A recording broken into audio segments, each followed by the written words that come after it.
our number 2 match, Brock Lesnar versus Roman Reigns, this time at WrestleMania 38. Now, I'm going to say this, in terms of build-up, this was, and I will say, comparing all 7 matches, this was the best build-up of any Roman Reigns and Brock Lesnar match. Not just their trilogy, but any of their 7 matches.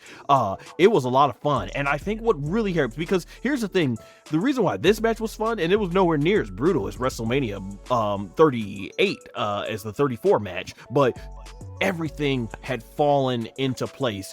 Brock Lesnar was a new, fresh character as the babyface. Roman Reigns was embraced now as the heel, and the stuff he was doing as the tribal chief and Paul Heyman, it created such a unique, interesting dynamic, and it just showed that, see, these guys were just simply miscast in the previous WrestleMania match. If you would have done, look how much more over this whole thing was when they went back to it 4 years later, WrestleMania 38. I mean, the build-up, Brock Lesnar and Sami Zayn were doing some sort of buddy cop comedy thing for this, and it was hilarious and sort of like a prelude to what we were going to get later in the year when Sami entered the Bloodline story. Brock Lesnar as this fun-loving cowboy that could still be ferocious in the ring was fantastic. A new direction just to see Brock doing something more fresher.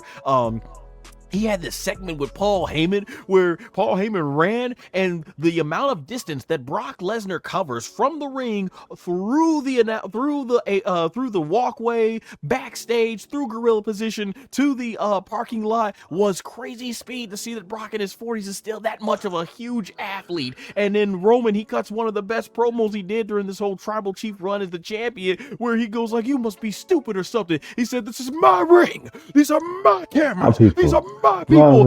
Yeah, see that over there?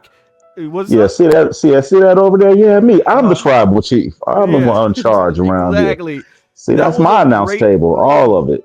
Yes, that was a great promo. Just so many things work, and it's no wonder why that when you get to this match, the fans are the total opposite. They are up. They're ready to see Brock Lesnar and Roman go forward, even though it's they had to take the title off of Big E, but they had to do the WWE. The world title was built up to the stupendous, but it was really well built up. It was like, for me, Randy Orton versus Triple H in terms of build up. Like, I was like, I'm not sure I want to see this match again, but they did such a great job to build up. Like, I'm hyped for it, and I was hyped to see this, because I'm thinking, okay, now we're going to finally get Roman Reigns defeating Brock Lesnar, and he brought up the WrestleMania 34 bloody beatdown. I'm like, yes. I'm like, give Roman Reigns, and I think that's another reason why that match in 34 didn't really age well with me a lot, just because Roman never did get that aged like milk. Beatdown.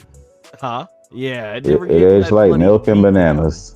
Yeah, pretty much, because he never gave him that brutal bloody beatdown. But yeah, fans were hyped for this match. It was the opposite. Fans were ready to go for that. So I remember watching this one, and I will say, looking back on it, having watched this match recently now, it is a lot more evenly found back and forth match. It's, as you would call it, man, 0001, the SmackDown versus Raw are nowadays the 2K matches where you build up a bunch of 5 finishing moves, and it's just spamming signature move, finishing move, signature move, finishing move, back and forth into whoever exhausts all of them. That's pretty much it's and that's what most of these Brock Lesnar Roman Reigns matches were. Spear, Superman punch, German suplex, F5, just exchanging that back and forth. And the thing about this match is before it can really get going, Roman Reigns hits a spear, 1 2 3, it's over. And I'm like, oh, I mean, we were just getting going here. They were kicking out of finishers and signatures. This match didn't last that long at all, and we're like, that's it. And like, after all the times when in their earlier matches when they were kicking out of every F5 and spear, it just like that, it's over. I'm like, you know what? Roman Reigns got the big win over Brock Lesnar WrestleMania. I'm like, it's done. The feud is done. I'm like, it is what it is. Like I say, technically looking back, I should have probably maybe put this at number 1. It is a better back and forth match, but I think the real reason why I don't is because when it comes to Roman Reigns and Brock Lesnar's entire feud, I would recommend their 7th and final match at SummerSlam. You got what you got in this match here at WrestleMania 38, and then with the drama and the storytelling and just something new and fresh. So it's like, it's hard to recommend this match when the match they had after this was far more better. And I kind of always say, if you go watch the Brock Lesnar Roman Reigns trilogy, the whole 7 series match, I'd be like, start with the first match and then end with the 7 match, and all the stuff in between is yeah.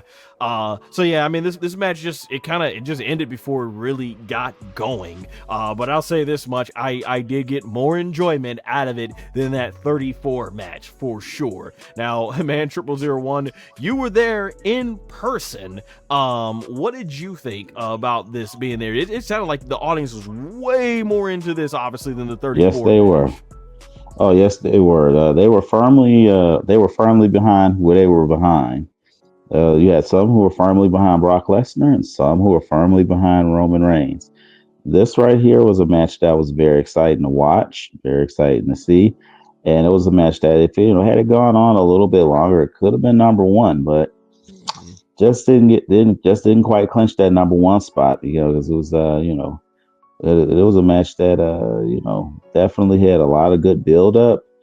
It was well anticipated, and so it was just like, you watch this match and you see it, and it's just like, damn, it's a damn good match. But it's like, had it had a little bit more time, then it would have been a lot better done a lot better.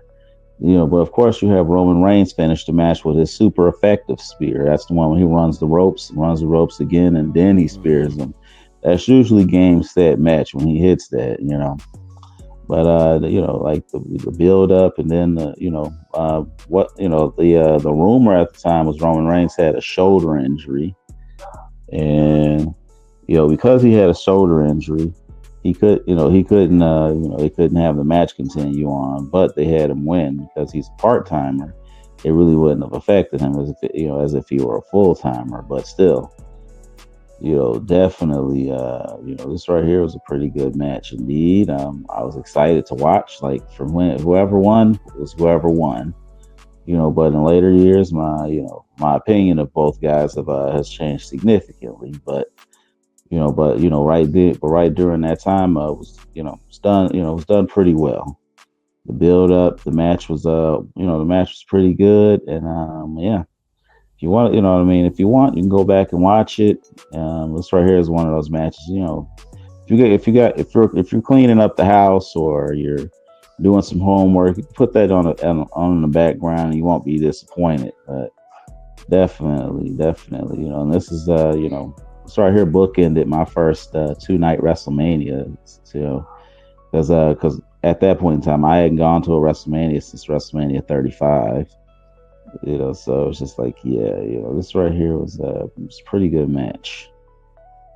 Yeah, man, it had been a little longer, and they had more of the drama, the story, more storytelling, just to add to it. Like, it just felt like it had all the big parts that you wanted to match, but not the in-between stuff you would want to have in a match, which is what was corrected in their 7th and final match that they did end up having. But yeah, definitely not the worst, I would say, of the Brock Lesnar Roman Reigns matches. That's for sure.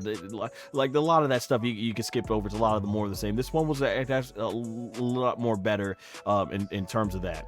And we end with our